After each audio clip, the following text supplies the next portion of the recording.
Hello again. I was reading yesterday about a particularly dreadful murder.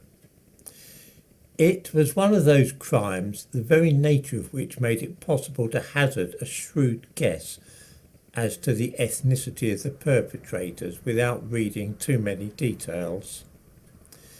Essentially, a young man, a student from London, went to Brighton to celebrate New Year's Eve there.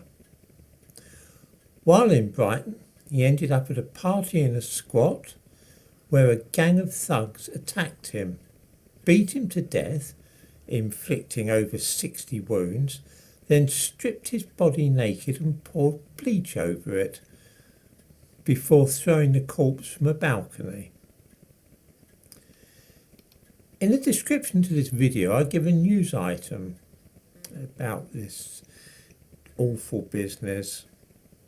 Once I tell viewers that the names of those who committed the murder were Duchesne Michael and Elise, spelled L-I-Z-E Spence, and Lemech Gordon Carew, they'll probably have a fair idea of the ethnicity of these men.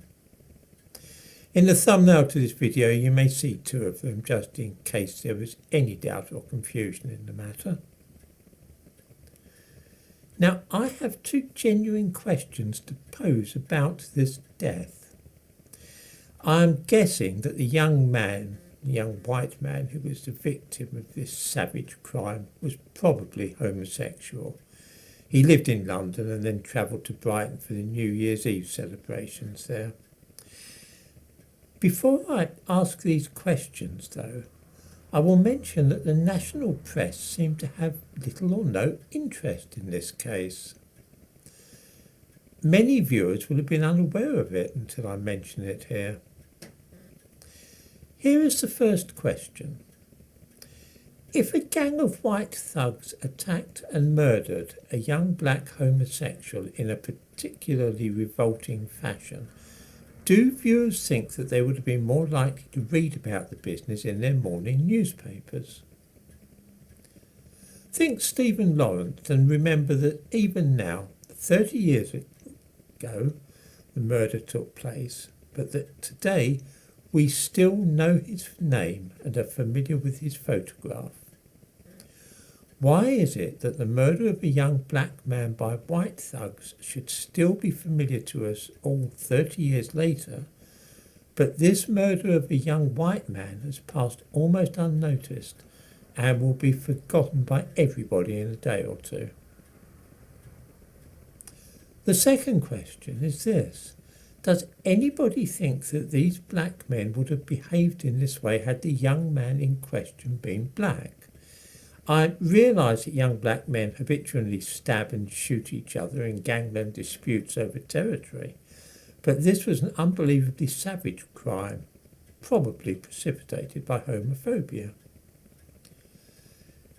These questions raise inevitably the possibility of racism or racial prejudice.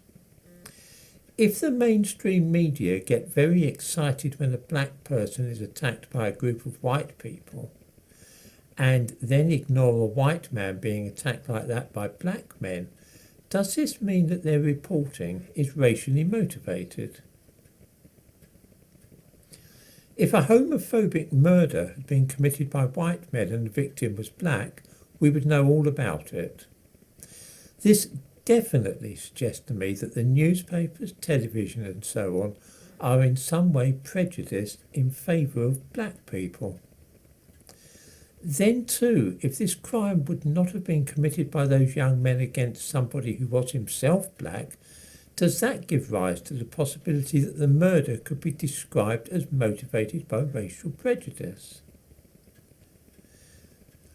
I find this case fascinating because white liberals are constantly banging on about things like homophobia and transphobia, as well as the terrible prevalence of hate crimes motivated by both these things, and also about racial prejudice, of course.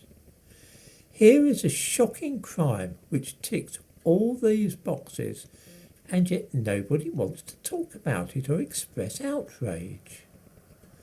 As I say, how different, how very different would have been the reaction had the victim been a black homosexual and his killers white.